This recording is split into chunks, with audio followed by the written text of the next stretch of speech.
हे तो what's up guys, welcome back to another video code with YouTube channel. और friends, आज के इस वीडियो में मैं आपको बताऊंगा कि आप किस तरीके से पाइथन की मदद से किसी भी रेक्टेंगल इमेज को जो है वो स्क्वायर इमेज में कन्वर्ट कर सकते हैं और उस इमेज में स्क्वायर इमेज में फिट कर सकते हैं। और साथ ही में राइट साइड आप वाइट कलर की पैडिंग दे सकते हैं या फिर किसी भी दूसरे कलर की आप पैडिंग दे सकते हैं। तो चलिए बिना समय गवाए आज के इस वीडियो को हम स्टार्ट करते हैं।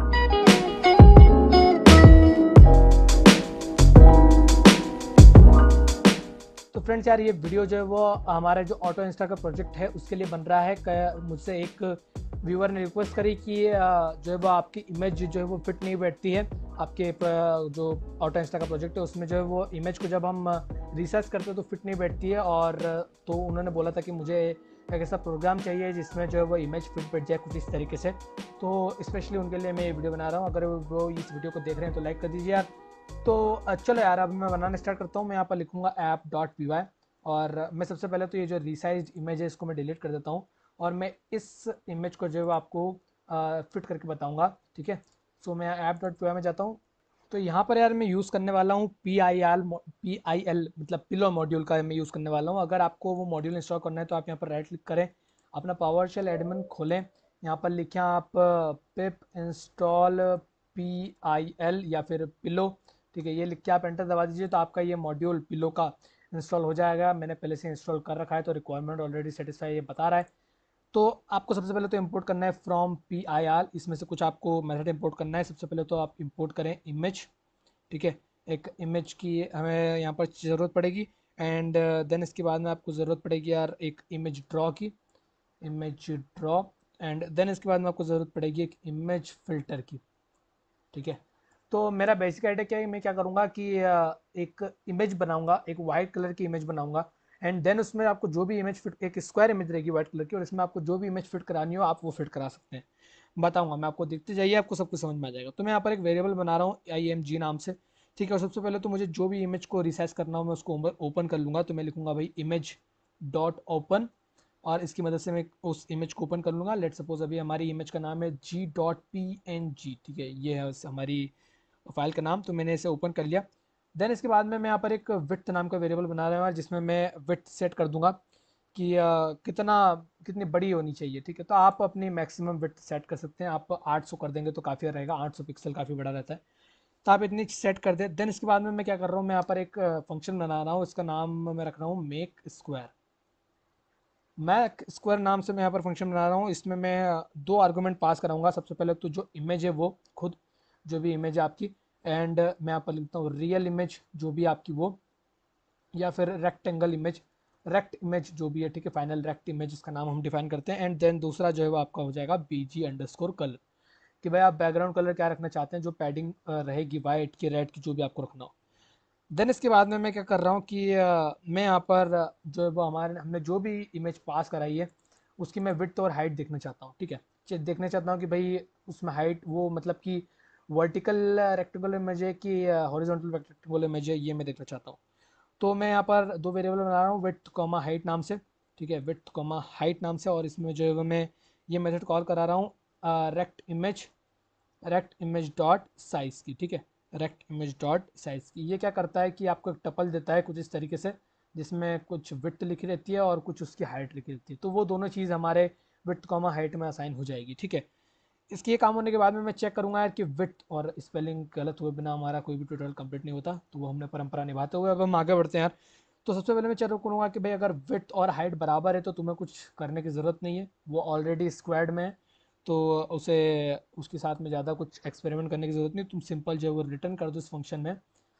जो भी तुम्हारी इमेज है रेक्ट इमेज, उसको तुम रिटर्न कर दो रेक्ट इमेज। ठीक है, क्योंकि अगर विड्थ तो राइट से में उसका मतलब कि वो स्क्वायर इमेज है। अब दूसरी बात आती है कि एलिफ। अब हम एलिफ कंडीशन लगा रहे हैं, इसमें हम देख रहे हैं यार कि अगर विड्थ जो है, विड्थ अगर बड़ी है हाइट से, विड्थ अगर बड़ी है हाइट से, इसका मतलब है कि वो एक rectangular sorry horizontal rectangular image है। मतलब कि वो कुछ इस तरीके की इमेज है। ठीक है, ये आप समझिए कि भाई इस तरीके की कोई सी इमेज है। ओके, मत जैसे कि हमारे पास अभी यहाँ पर है, ये इसकी विड्थ ज़्यादा है और हाइट कम है, तो हॉरिजॉन्टल रेक्टेंगुलर इमेज है ये। इस कंडीशन में इसको क्या करना है, इस कंडीशन में इसको एक एक इमेज बनानी है। ठीक है, एक वाइट बैकग्राउंड बनाना है, इसका बैकग्राउंड इमेज रहेगी BG_इमेज। ठीक है, वाइट बीजी इमेज, आप चाहे तो बीजी इमेज रख दीजिए कि ज़रूरी नहीं कि आपको भी वाइट बैकग्राउंड चाहिए उसमें पीछे, ठीक है। तो बीजी एक बैकग्राउंड इमेज हम जनरेट करेंगे, हम लिखेंगे भाई इमेज डॉट न्यू एंड सबसे पहले तो यहाँ पर आप पास कराएंगे कि भाई आप इसका मोड क्या होना चाहिए। मोड मतलब कि क्या है, ब्लैक एंड वाइट होना चाहिए या फिर ये RGB होना चाहिए, तो ये आपको बताना पड़ेगा। तो हम बोलेंगे यार कि जैसी भी इमेज पास हुई है वही उसका मोड कर दो, मतलब कि हमारी जो रेक्ट इमेज है इसका ही तुम डॉट मोड, जैसे भी जिस भी मोड की, अगर ब्लैक एंड वाइट है तो ब्लैक एंड वाइट, वाइट और अगर रंगीन है तो रंगीन, वो तुम सेट कर दो। देन इसमें आपको दूसरा आर्गूमेंट पास कराना होता है कि भाई विड्थ और हाइट क्या होनी चाहिए, विड्थ और हाइट क्या होनी चाहिए। तो मैं बोलूँगा यार कि अगर विड्थ ज़्यादा है, जैसे कि इसकी देखो आप, इसकी विड्थ ज़्यादा है, इसका मतलब क्या होना चाहिए कि जो आपकी स्क्वायर इमेज है वो कम से कम इतनी विड्थ की तो होनी चाहिए, ठीक है। अगर इससे कम रहेगी तो नहीं चलेगा ना, इतनी विड्थ की तो नहीं चाहिए। और हाइट, हाइट कितनी भी हो सकती है, तो हम एक काम करते हैं कि क्योंकि हाइट जो है वो विड्थ से छोटी रहने वाली है, तो हम इसकी जो जो भी हम इमेज जनरेट कर रहे हैं बैकग्राउंड इमेज, उसकी हाइट और विड्थ दोनों सेम रख देंगे, तो उसमें हमारी इमेज परफेक्टली फिट बैठ जाएगी, ठीक है। सो मैं यहाँ पर पास करा रहा हूँ विड्थ और हाइट, तो मैं सिंपल विड्थ कॉमा विड्थ पास करा रहा हूँ, मतलब कि जो विड्थ है वो वही इसकी विड्थ भी रख दो, और जो हमारी इमेज की विड्थ है वही उसकी हाइट भी रख दो, क्योंकि विड्थ बड़ी है ना तो इमेज तो उसमें फिट हो ही जाएगी। देन इसके बाद में आपको लास्ट में पास कराना पड़ता है यार बैकग्राउंड कलर। तो हमने वो पैरामीटर में हम पास कराया नहीं, तो बीजी कलर वो आपको पास करना पड़ता है। तो ये तीन आर्गूमेंट आपको पास कराना पड़ते हैं, एक पहला मॉड, दूसरा आपको कौन कितने साइज की चाहिए, और उसका कलर क्या होना चाहिए। ये बात हो गई आपकी बैकग्राउंड इमेज की। अब इसके बाद में हमें फिट करना है इमेज को, ये जो जो भी हमारी इमेज है इसको, जो भी हम ये इमेज जनरेट कर रहे हैं बैकग्राउंड इमेज में फिट करना है। तो इसके लिए मैं क्या करूँगा, इसके लिए सॉरी गलत बटन दब गया यार मुझसे। तो इसके लिए मैं क्या करूँगा, इसके लिए मैं लिख रहा हूँ यार कि इसके लिए एक मेथड होती है पेस्ट, ठीक है, डॉट पेस्ट। वो आप क्या करते हैं कि एक इमेज लेते हैं एंड इसमें डॉट पेस्ट मेथड लगा रहे हैं, मतलब कि उसमें तुम वो इमेज को ओवर राइट कर दो, ऊपर उसके चिपका दो उसको, ठीक है। तो मैं लिख रहा हूँ बीजी इमेज डॉट पेस्ट, कुछ इस तरीके से।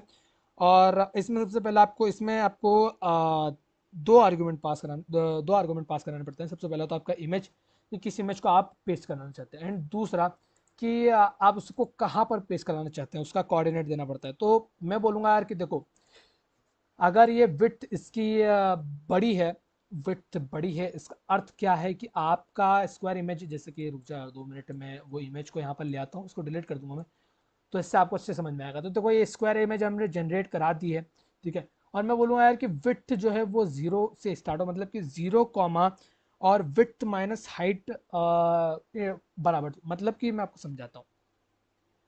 देखो मान लो इसकी विड्थ है 500 पिक्सल, ठीक है, मान लो कि 500 पिक्सल है। तो मैं बोलूँगा कि भाई जीरो कोऑर्डिनेट होना चाहिए इसका, पहला कोऑर्डिनेट तो जीरो होना चाहिए, क्योंकि 2D इमेज है तो पहला कोऑर्डिनेट तो जीरो होना चाहिए। एक्स कोऑर्डिनेट आप कह सकते हैं कि एक्स कोऑर्डिनेट आपका जीरो होना चाहिए। और फिर बात आती है कि वाई कोऑर्डिनेट किधर होना चाहिए, तो वाई कोऑर्डिनेट में बोलूँगा कि विड्थ में से हाइट माइनस करो, विड्थ में से तुम हाइट माइनस कर दो और उसका आधा कर दो। विड्थ में से हाइट माइनस करोगे तो इतनी आधी आपकी लेंथ आ जाएगी, और उसमें से आधा कर दोगे मतलब कि ये यहाँ पर सेंटर में आपका चाहिए, मतलब कि ऊपर से सेंटर में आ जाएगी ये, ठीक है। विड्थ माइनस हाइट में से डिवाइडेड बाय 2 करोगे तो ये एकदम सेट, मतलब 0,0 कोऑर्डिनेट यहाँ पर सेट हो जाएगा, ठीक है। अब आप यहाँ पर डायरेक्टली सेट करोगे तो हो सकता है ऊपर नीचे हो जाए, तो ये जो मैं मेथड बता रहा हूँ आप इसको यूज़ करो। आप यहाँ पर लिखो भाई 0 कॉमा और विड्थ, अगर ये इसकी विड्थ बड़ी है तो यहाँ पर आपको लिखना पड़ेगा यार, आप यहाँ पर लिखें विड्थ माइनस हाइट एंड यहाँ पर मैं मॉड्यूल मॉड्यूल मतलब कि यहाँ पर डिवीज़न में इंटीजर में चाहता हूँ, इसलिए मैं डबल स्लैश लगा रहा हूँ, डबल/2 ये मैं कर दूंगा, ठीक है। तो ये क्या होगा, एकदम मेरा सेंटर में प्रिंट होकर जाएगा। एट द एंड मुझे जो रिटर्न कर दो तुम, जो भी तुम्हारी बैकग्राउंड इमेज बनी है, बैकग्राउंड इमेज कुछ इस तरीके से। तो उम्मीद है आपको ये वाली लाइन क्लियर हो गई होगी, और अगर नहीं क्लियर हुई है तो आप इस वीडियो को वापस देख लीजिए या फिर कमेंट सेक्शन में लिख दीजिए, तो मैं स्पेशली आपको वहाँ पर अलग समझा दूंगा। और फिर एक हम लास्ट कंडीशन बनाते हैं एल्स। एल्स कंडीशन क्या होगी, एल्स कंडीशन ये होगी यार कि हाइट विड्थ से बड़ी हो जाएगी। तो आप सेम ये मेथड कॉपी करें, बट यहाँ पर आपको चेंज करने पड़ेंगे। क्या चेंज करने पड़ेंगे, सबसे पहले तो हाइट, विड्थ और विड्थ की जगह अब यहाँ पर हम हाइट और हाइट रख देंगे, ठीक है। और सेम आपका लॉजिक यूज़ हो रहा होगा, जैसे मैंने आपको विड्थ के लिए समझाया वैसे हाइट के लिए भी same method. Background colour same रहना चाहिए, बट यहाँ पर आपको एक चीज़ चेंज करनी पड़ेगी, यहाँ पर आपको कोऑर्डिनेट जो है वो इनकी अदला बदली कर देनी पड़ेगी। तो मैं ऐसे कोऑर्डिनेट इसको कर रहा हूँ ऐसे कट, और यहाँ पर इसको कर रहा हूँ पेस्ट, और यहाँ पर कर रहा हूँ कॉमा लगा रहा हूँ, ठीक है। तो ये सेम जैसा मैंने आपको लॉजिक पहले समझाया, सेम वैसा लॉजिक यहाँ पर लगेगा। इसके बाद में हम इसे सेव करा लेंगे सिंपल। तो ये तो हमारा फंक्शन था, तो इसमें तो हम सेव कराएंगे नहीं। तो बाहर मैं अब इसको एक बार आपको यूज़ करके बताता हूँ। तो मैं यहाँ पर बना लेता हूँ न्यू अंडरस्कोर इमेज, ठीक है। New underscore image is equal to, मैं यहाँ पर यूज़ कर रहा हूँ यार मेरा मैक स्क्वायर मेथड का, मैक स्क्वायर फंक्शन का। सबसे पहले मुझे पास करानी है यार मेरी इमेज। तो ये रही मेरी इमेज, मैं इसको यहाँ पर ओपन कर लेता हूँ, और विड्थ को जो मैं इतने रहने, विड्थ को भी मैं कट ही कर लेता हूँ यार। तो इन दोनों चीज़ों को मैं कट करके यहाँ पर बता लेता हूँ। तो इमेज सबसे पहले तो आपको पास करानी है, जो कि हमने करा दी।